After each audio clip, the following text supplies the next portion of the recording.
आज हम पढ़ते हैं दोस्तों ट्यूरिंग मशीन। और ट्यूरिंग मशीन का एक एग्जाम्पल जिसमें construct a Turing machine for L language a to the power n b to the power n where n is greater than equal to 1।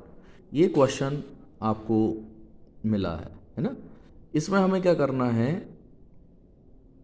Language में जो भी इनपुट सिंबल्स आ रहे हैं उन इनपुट सिंबल्स को मशीन को accept कराना है। तो ट्यूरिंग मशीन एक मशीन है जहाँ पर हम इनपुट को एक्सेप्ट कराने की कोशिश करते हैं और इनपुट स्ट्रिंग को एक्सेप्ट कराने की कोशिश करेंगे।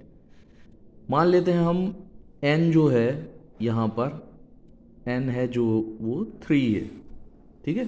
तो n यदि 3 है तो हम देखते हैं कि a की पावर 3 मतलब a a a b b b, ठीक है। यहाँ पर एक हमने टेप लिया हुआ है। यहाँ पर जैसे पी डी ए जो था उसमें हमने स्टैक लिया था, यहाँ पर एक टेप लेते हैं जहाँ पर सिंबल जाते हैं और लास्ट में जो सिंबल होता है उसको हम बोल देते हैं बी। बी मतलब ब्लैंक, उसके बाद में कुछ नहीं है, ठीक है। तो यहाँ पर जो पॉइंटर है वो एक एक इनपुट सिंबल को पढ़ेगा, ठीक है। तो हमने देखा कि सबसे पहले आया ए और जो मशीन है उसकी जो स्टेट थी अभी वो जो है वो Q0 पर है, ये आपको पता है, ठीक है। जैसे ही ए आया तो हमने राइट मूव किया, ठीक है। अच्छा, यहाँ पर जो पॉइंटर है रीड राइट हेड का वो लेफ़्ट भी मूव कर सकता है और राइट भी, ठीक है। तो जैसे इसका नियम ये है कि जो भी कोई भी एक इनपुट सिंबल आएगा तो पॉइंटर उसको रीड करेगा और वहाँ पर कुछ एक वैल्यू जो है x हमने वहाँ पर लिख लिया। इसका मतलब ये है कि हमने ए सिंबल को मशीन के अंदर डाल दिया है। मतलब ये आप ये समझ लीजिए निशान के जैसा है कि हमने इसको मशीन के अंदर डाल दिया ए को, है ना। अब इसके बाद में Q0 स्टेट पर थे हम, ठीक है।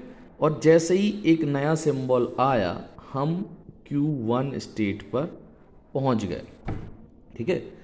लेकिन इसका नियम ये है कि यदि हमने एक बार ए को पढ़ लिया तो तुरंत के तुरंत हम अब जो नया ए आएगा उसको हम इसमें रीड नहीं करेंगे, ठीक है। तो हमने एक बार ए सिंबल आ गया, फिर इसके बाद में हम आगे बढ़ेंगे लेकिन अब एक्स नहीं लिखेंगे जब तक कि कोई नया सिंबल ना आ जाए, ठीक है।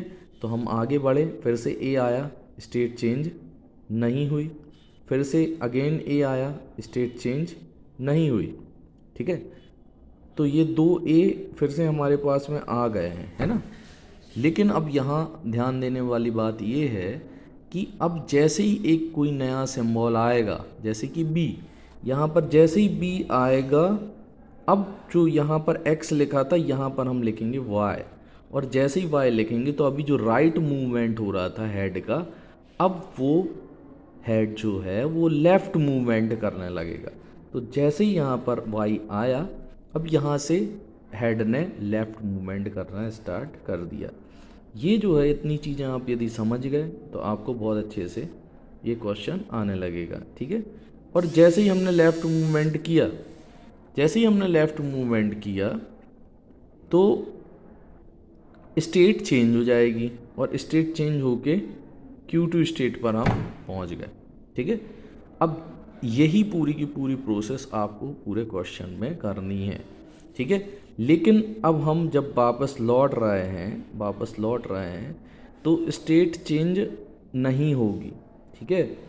जब तक कोई नया सिंबल नहीं आता स्टेट चेंज नहीं होगी। तो यहाँ पर Q2 थे, ए आया और वापस लौटते समय हम x और y को नहीं लिखते हैं तो यहाँ पर फिर से हम आ गए, Q2 रहा, ठीक है। अब देखा हमने कि ये x जो है, ठीक है, ये x पहले हम लिख चुके थे, है ना।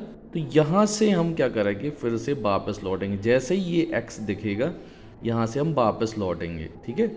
एक्स यहाँ था, अब जैसे ही वाई हुआ था तो वहाँ से वापस लौटे थे, अब फिर से एक्स दिखा तो वहाँ से वापस होंगे। ठीक है, तो अब जैसे ही हमने वापस हुए, ठीक है, तो वापस होने के साथ में हम फिर से वहीं Q0 स्टेट पर स्टे करेंगे अभी, क्योंकि हम फिर से शुरू कर रहे हैं स्कैन करना। ठीक है, और अब अब हमें क्या मिला, ए।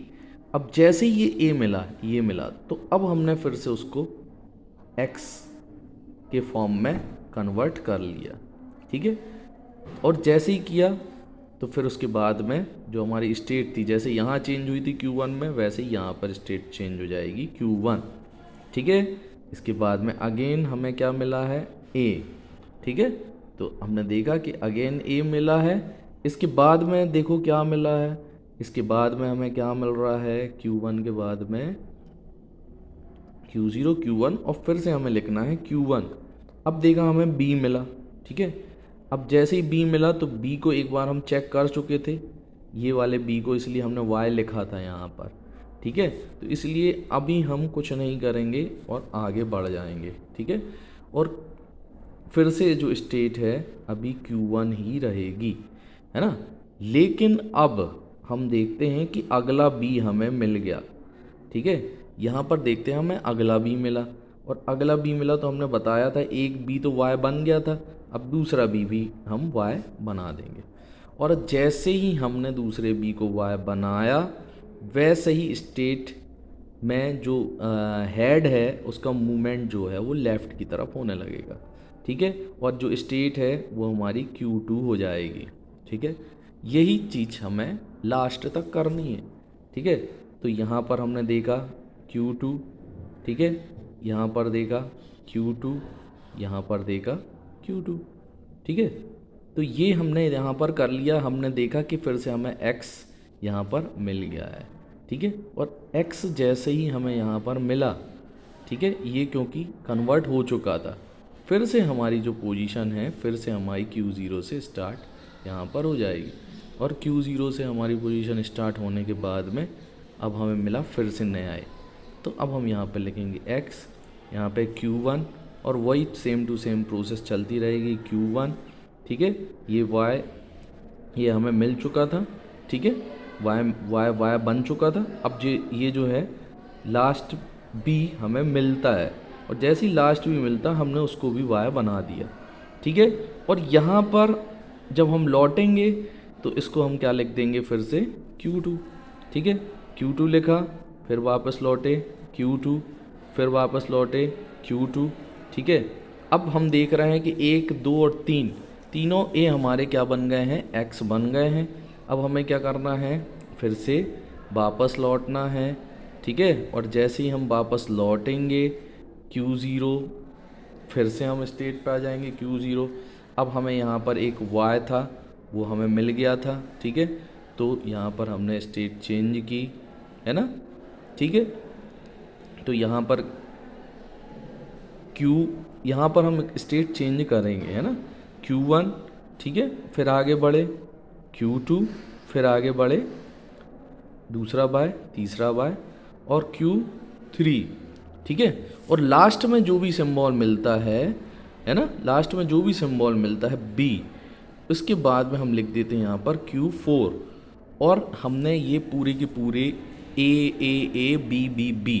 तीनों को हमने क्या है, कवर कर लिया है। तो यहाँ पर हमारी स्ट्रिंग हो जाती एक्सेप्ट। ठीक है, यही हम टेबल के फॉर्म में भी लिख सकते हैं। तो इस तरह से हम ट्यूरिंग मशीन को कंप्लीट कर सकते हैं। Thank you.